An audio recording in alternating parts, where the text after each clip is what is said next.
Hello, my name is Contover. This is the Current Buzz. We have Marian Ryan. She's the Middlesex District Attorney in Middlesex County, and it's a big county. It's probably one of the biggest counties in the country, and I think it's over 2 million people in this county. And you're the district attorney. Tell me what a district attorney. Oh, thank you for coming. By You're the way, welcome. Thank you for having me. Yeah, definitely. What does the district attorney do in Middlesex County? And I know every county has, and then there's a Massachusetts district attorney, and there's a difference, isn't there? There's the Attorney General. Attorney General, right. Okay. And the Attorney General has responsibility for both civil and criminal cases of a certain type. The State Attorney General, is that what? Yes, yeah. And the district attorney, there are 11 of us, and for each county in Massachusetts, and we have responsibility as the chief law enforcement officer for our county.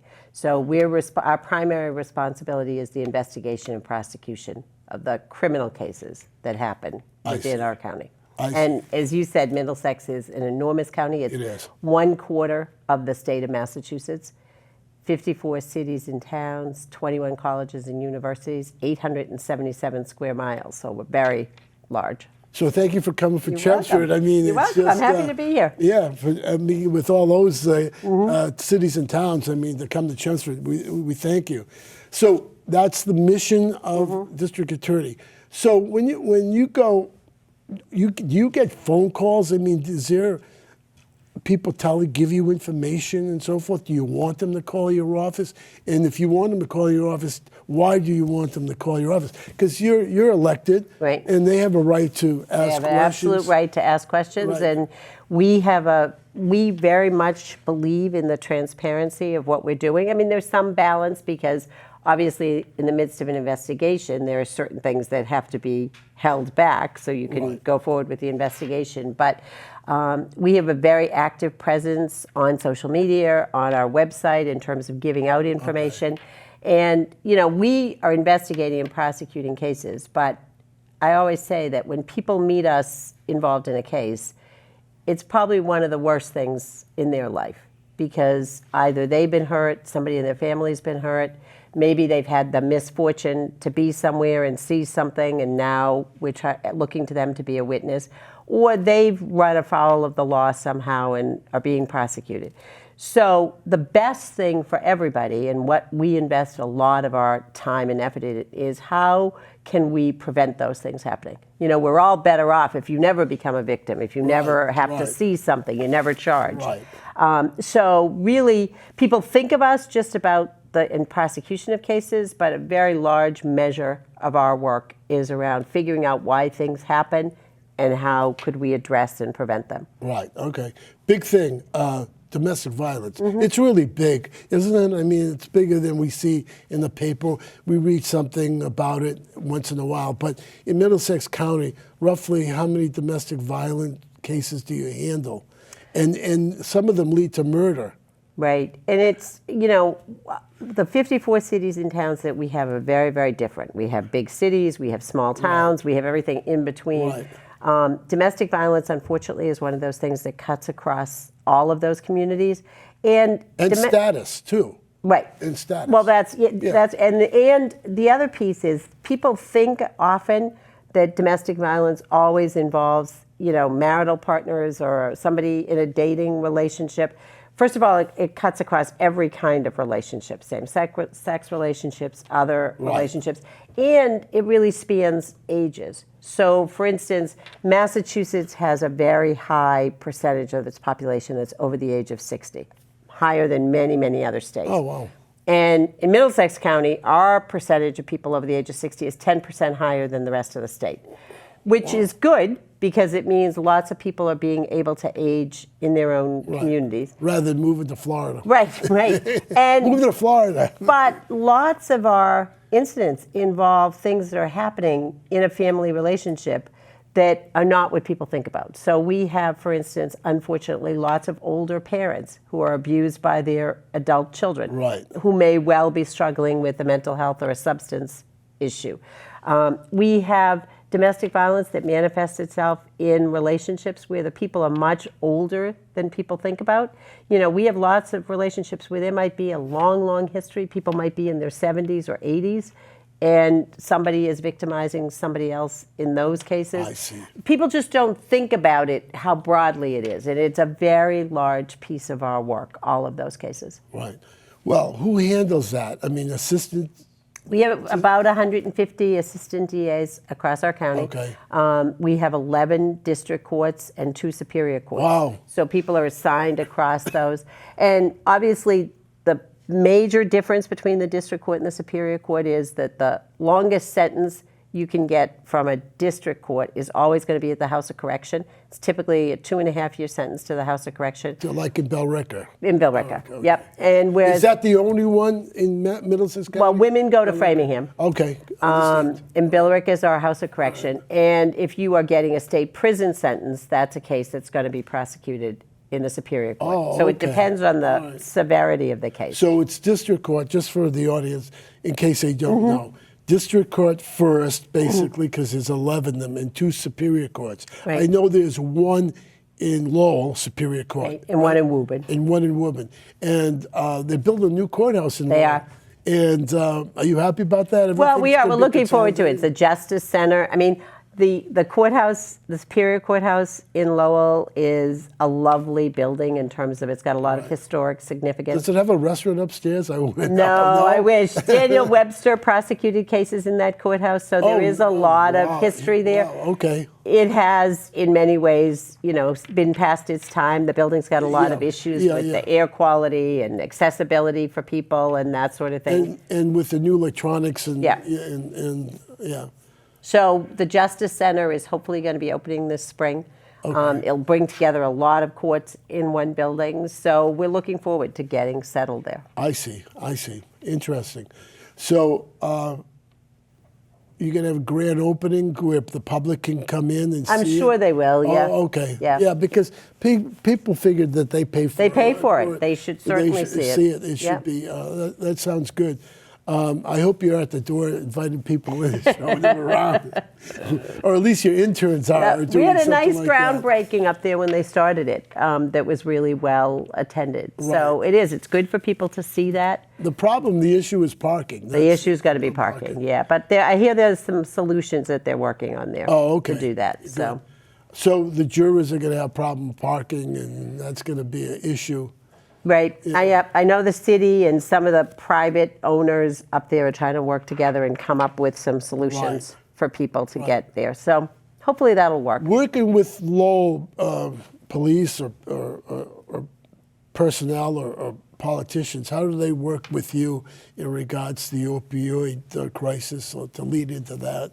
We are really fortunate in Middlesex County because across the 54 cities and towns, we really have police chiefs and fire chiefs that have embraced so much of the work. You know, I say all the time, you would find it difficult, as would anyone, if suddenly after a long time of doing your job changed completely. And probably no job has changed more in the last 10 or 12 years than our first responders. Wow. You know, where police used to know, okay, I go out, my response is I'm going to arrest somebody. Fire department's going out, they're picking somebody up and taking them to the hospital or whatever. And people have chosen well here in Middlesex in who is leading them in their first responders, because much of the work that we've done around opioids and other things has been possible because of the collaboration with our police and fire departments. And they really have changed their role. You know, police and fire departments now have much more extensive training about addiction, about mental health issues. They are much more able to diffuse a situation, much more interested in getting people to help when they that's go good. out to a It's a situation. different philosophy. We have really changed the philosophy here. Okay, Yeah. that's good. In regards to the philosophy, what is it when somebody gets picked up for abusing drugs and they're, let's say, on heroin and so forth? What do we do, or what do we try to do for these people? And it's very difficult, I know. It is difficult. We're trying to intervene, and you know there are actions they may have taken that they have to be held accountable for. Right. But we're also trying to break that cycle. It's not very effective to send somebody to jail, not really get them any treatment, and have them come back out again. That's the big thing, treatment, isn't it? That is the big piece, yeah. And the other piece is what we've seen is when somebody is addicted and they are in a place where they get clean voluntarily or involuntarily. So if you are suffering from a substance use disorder and you go off to jail, and during the time you're in there, you detox, you come back out not having gotten any treatment, you are very likely to overdose shortly after you're out. Because because your system is not clean, ready. and what was previously a safe amount for you to use can be enough to kill you. I see. So we work very hard to both have people getting treatment while they're inside, to make arrangements when they come out so they're doing some kind of a step down. You know, they don't finish in jail and goodbye and they're out the door. You know, things like the sheriff and I have partnered on providing Narcan for people who have a substance use disorder and are leaving jail. So hopefully they've gotten some treatment, they're understanding the risks, and they leave with some Narcan, the opiate reversal drug. So we have made a lot of strides.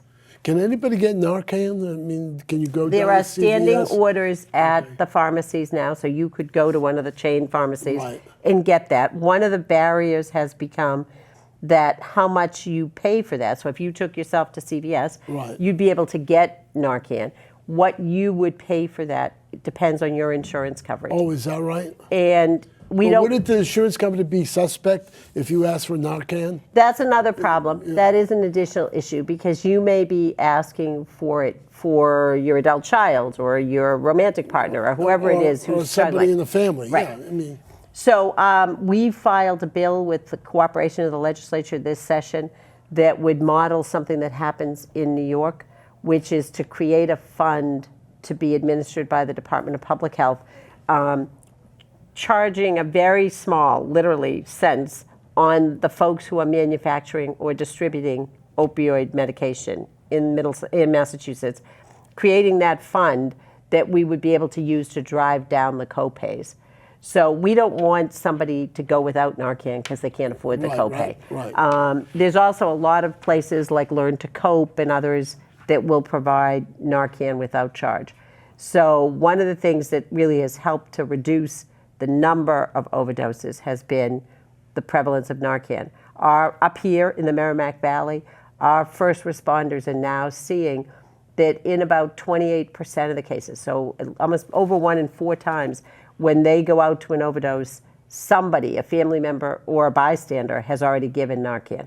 So, you know, Narcan's an amazing drug. Yeah. There's a really short window in which you have to use it. Oh, is that right? So obviously if a family member or somebody on the street can give that Narcan before the fire department or the police department get there, that's a better outcome, like usually. It's a nasal spray. Nasal spray, So you could have it in your pocket or in your car or something, and something happens and you presume that's what happened to that particular party.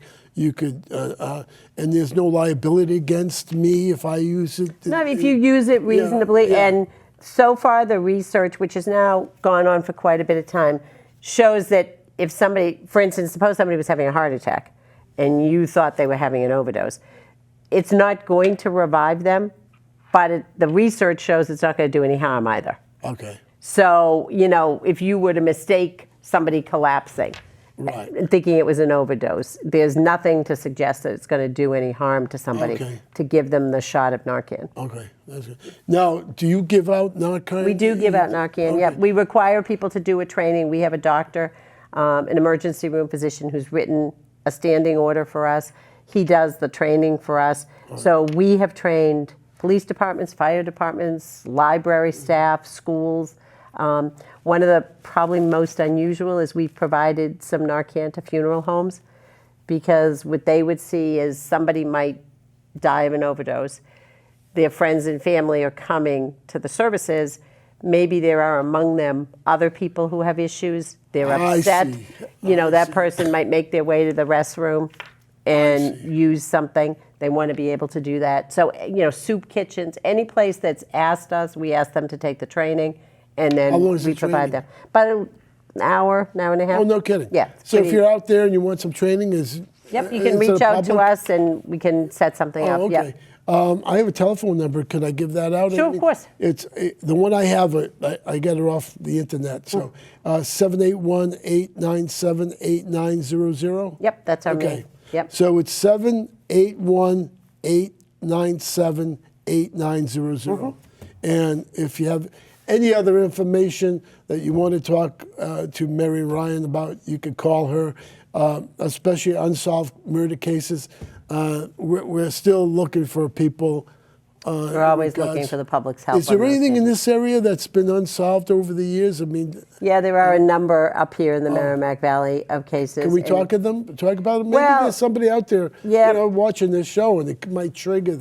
Right, it's a long conversation to sort of be going through Oh, lots okay. of them. But we have had some very good success either through forensic evidence or through people coming forward of putting together very old cases. Just the beginning, just a year ago, we solved a 50-year-old case out of Cambridge. That was our oldest case that we were able to solve, and that was solved through the use of forensic evidence. About 8 or 9 years ago, I prosecuted a case up here that I had worked on for 21 years, and we were finally able to put that together and prosecute that case. That involved the murder of a single mother in Lowell. So those And there were cases. three boys that killed Right. another boy. Yep, that in was a very Tewksbury, old was it? case, yep. That was an old case. I Yep. remember reading about that. That was very interesting. Yeah, that was how about that 40 was put years together. old. Yeah. Yeah. And lots of times, in the immediate aftermath of a case, people, for whatever reason, don't come forward. And then life changes. Sometimes one of the triggers often is somebody gets older, they have children of their own, and they begin to appreciate what it must have been like for a family, so they come forward with something. Sometimes Interesting. people have moved on and are away from anybody who might have been pressuring them Right. in to that be group. quiet or In that group, yeah. sometimes Peer pressure. Yeah, Yeah. right. Sometimes people are coming to the end of their own life, and they have an illness or whatever, and want to clear their conscience, as it kidding, will, yeah. before that. So we get a lot of information from people. We follow up on that, obviously. Right. And we always encourage people to come forward with whatever they know, because what they don't know is that little piece they might have Right, might good be point. the last chain that we need to Right. pull things together. Right. So that's why, often we will go public and ask for the public's help in identifying something, or sometimes we have a video clip and we can't identify the person or the car that's on that. We ask for the public's Do you help. like that now? After the Boston Marathon, some people didn't want the information to come out in regards to the pictures, and I think the commissioner wanted Ed Davis wanted it to come out, and it came out, and it just blew up the whole atmosphere, and Right. phone calls started coming in. So are you for that philosophy now to give out those pictures? Video surveillance that we've recovered has been very helpful to us. There is, Okay. of course, a balance. Right. People have a right to privacy, and where do you put those cameras, and how are they used? And that's something that all of our communities are thinking about and talking about. Right. How do you use video? Where do you put it? But there certainly are a number of cases where what we've been able to get, either from everybody has seen on TV, people's Ring doorbells, for Right, instance, yeah, they the capture some recent, video. yeah. Some communities have public video. There are things like the MBTA buses have some video. So lots of times we are able to get that, and it's very helpful in solving something. I see. The other thing I want to talk about in regards to parents, if they're listening or watching, cyberbullying, especially in school and even outside of schools. And people don't realize cyberbullying is involved in schools and outside of school. And it seeps into the school. I had a parent tell me, I brought it up because it was sort of in its infancy. And she said, why are you bringing it up to, it was a parent-teacher. Right. Why are you bringing that up? I said, because it has to do with the school. And the vice principal stepped in and said, oh, yes, it does have effects, whether it's outside, because it spills over into the schools. So cyberbullying is a big thing now. Is that? Yeah, it is. And, people sometimes, I think, forget that kids have been being mean to each other since there have been kids. That's right. But using devices to be mean or to bully someone has a couple of different impacts that really change sort of the dynamics we probably had when we were kids and somebody was mean to somebody else and bullied them. One is the frequency at which it can happen. So, and the access. So, for instance, before we all had our own phones and all kinds of devices, if we left school on a Friday afternoon, unless you lived near someone or you happened to be on a team, you probably weren't seeing them again until Monday. Right, that's correct. So even if you'd had a bad experience with somebody on Friday or somebody had bullied you, at least you got, a 48-hour reprieve. And if they wanted to be mean to you or to bully you during the weekend, they were probably going to have to call the phone in the kitchen of your house. And it was likely an adult might answer that phone, and you'd be talking maybe in the presence of other members of the family, and they would be too. So the kind of language and threats and things that we see now, you weren't doing that if you were standing in the kitchen with your mom. Right. And there were only so many times that I was going to be able to call your house without somebody saying what's going on. Whereas... And especially, who's this calling? Or she's not home. Or I'll take a message. Oh, no, thank you. Yeah. Now we see in situations where somebody's being bullied on a device, you might see 3,000 or 4,000 texts or messages. Wow. So it's for the child who's the victim of that, it's not just the hurtful piece of what's being said, it's just the number of it. And the other thing is... It could be psychological on that. Right, it's just nonstop. You wake up in the morning and your phone has 15 messages on it. You're going to bed and it's still going. And the other part of it is, I walk up to you and I say something mean to you and I walk away. Well, obviously you remember what I said or whatever. But it's a little bit different than when it's right there written down in my hand. So whatever the mean, unkind thing that's been said about me, not only do I have it multiplied by 3,000, but I can sit in my room and just keep reading it over and over again. It's very difficult psychologically for kids. So don't put anything in writing if you don't want to get in trouble. Now, it's the old saying, right? Right. In regards to the phone, do you have to get a warrant to look into the phone? In many circumstances, yes. Or do people say, give it to you and let you look through Sometimes people consent to letting us look at the phone. It's called consent, right? But technically you'd have to get a warrant, basically. In most cases. Okay. Yeah, it's good to know. We just have less than 2 minutes. I don't know. You have Mass State Troopers working for you as investigators, and they investigate things and they go to different towns and so forth, and they build a case for you, or the Assistant Attorney General's the case. Right. Right. All right. Do you think that we'll get a veterans court at this new courthouse in Lowell? Yeah, I'm a big supporter of the various specialty courts we have. Okay. Middlesex has more drug courts than any other county. I see. We have the Veterans Court. We have a lot of diversion Where's the programs. Veterans Court? Framingham. Mass. Yeah. Okay, all right. And but we need one up here. Right, but cases can move there. So, for instance, if we had a case here that really needed to be in Veterans Court, it's possible to, you have to have a certain number of cases to make that effective, because it requires any of the specialty courts involve a whole team of judges, defense attorneys, prosecutors, probation officers that are really devoted to those kinds of cases, who really know the resources, who know the issues. We have worked very closely up here. The Bedford VA Hospital's been a great partner with us. Good to know. We've also done a lot of work with Home Base, the Red Sox charity that services veterans, particularly around mental health and substance abuse. I'd like to get them on my show. Yeah, they're a great organization. I'll talk to Megan and she can... Yeah. Listen, I want to thank you for being on the show. It was a great interview. Thank you.